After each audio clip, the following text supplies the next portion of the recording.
नमस्कार दोस्तों, आज बात करेंगे नीट घोटाले की। नीट घोटाला शब्द का इसलिए इस्तेमाल कर रहा हूं क्यों सिलसिलेवार तरीके से आपको समझाएंगे नीट घोटाला है क्या और क्यों इसमें जांच की जरूरत है और कैसे चुनाव के बीच एकदम जिस दिन नतीजे आ रहे थे चुपके से रिजल्ट जारी कर दिया जाता है और रिजल्ट इतना भयानक है। 650 दिन के नंबर आ रहे हैं, वो इतिहास में कभी नहीं हुआ, वो इस बार हो रहा है। 650 जिस स्टूडेंट के नंबर आ रहे हैं वो नीट कॉलेज में क्वालिफाई नहीं होगा, उसको एडमिशन नहीं मिलेगा।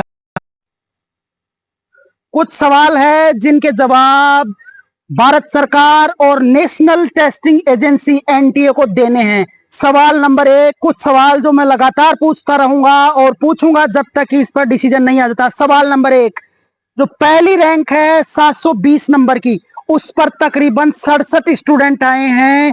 तो इस देश के इतिहास में, नीट के इतिहास में पहली बार हुआ है जब 720 नंबर 67 स्टूडेंट्स के आए हैं।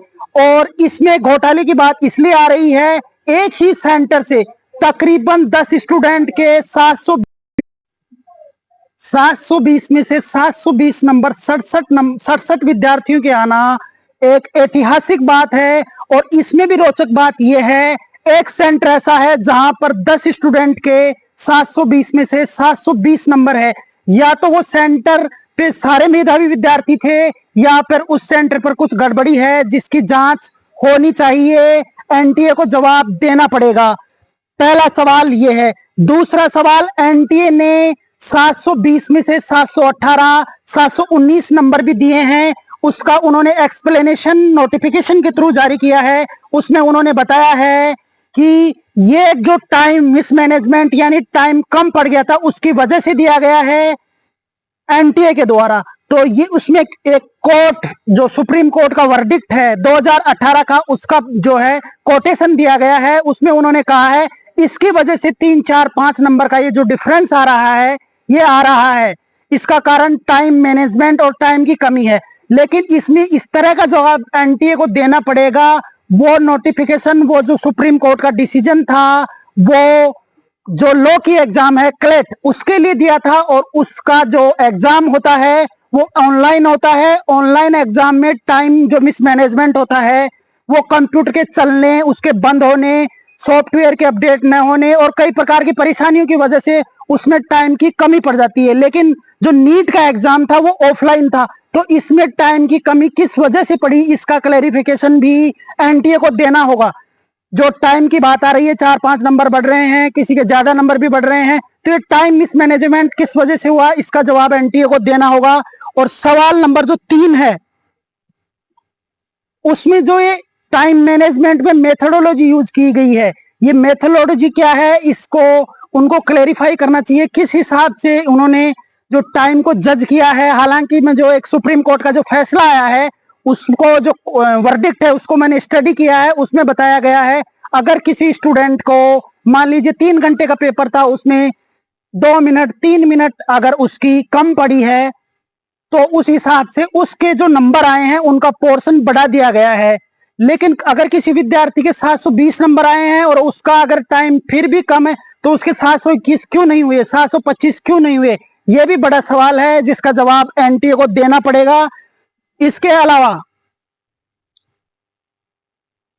जो एनटीए के लिए जो पेपर लीक का मामला था, उसकी जांच कहां तक पहुंची और उस जांच में अगर कुछ सेंटर्स पर पेपर लीक हुआ है तो उस पेपर लीक को क्या कार्रवाई की गई है, और अगर पेपर लीक हुआ है तो वो कहां तक पहुंचा है, तो इसको कैंसिल क्यों नहीं किया जाए। सुप्रीम कोर्ट में इस पे पिटीशन भी लगाई गई है, लेकिन सुप्रीम कोर्ट अभी गर्मियों की छुट्टियों में कम बेंचेज हैं जो इस समय बैठ रहे हैं।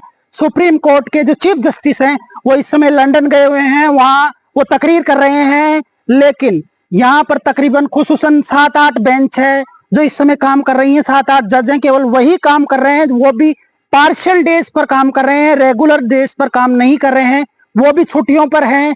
तो इसकी सुनवाई त्वरित तौर पर होनी चाहिए क्योंकि सवाल 23 लाख विद्यार्थियों के भविष्य से जुड़ा हुआ है। जो टाइम मैनेजमेंट और टाइम की कमी के मामले में जो सुप्रीम कोर्ट का फैसला है वो कमेंट सेक्शन में आपको पीडीएफ के रूप में मिल जाएगा। सुप्रीम कोर्ट का फैसला क्या है और किस बारे में वो फैसला है, क्लैट एग्जाम के बारे में वो फैसला है, 2018 का वो फैसला है।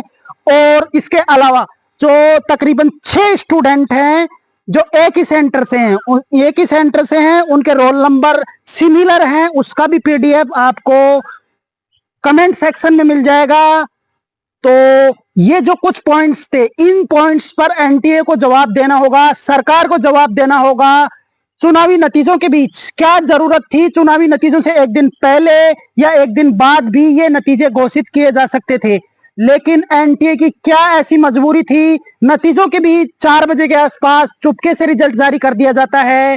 तो ये 23 लाख विद्यार्थियों के भविष्य का सवाल था, या फिर एनटीए के कुछ अधिकारी इसमें लिप्त हैं जिनके खुद के पर्सनल या कुछ रिलेटिव इस एग्जाम को दे रहे थे, उनके लिए ये नंबर बढ़ाए गए हैं, या उनके लिए इस रिजल्ट में गड़बड़ी की गई है? सबसे बड़ा सवाल, कुछ ये सवाल हैं जिनके सवाल एनटीए को देने चाहिए। सुप्रीम कोर्ट में भी ये सवाल पूछे जाएंगे और मीडिया भी ये सवाल पूछेगा उनसे, आखिर ऐसा 23 लाख विद्यार्थियों के भविष्य के साथ एनटीए ने क्यों किया? शुक्रिया।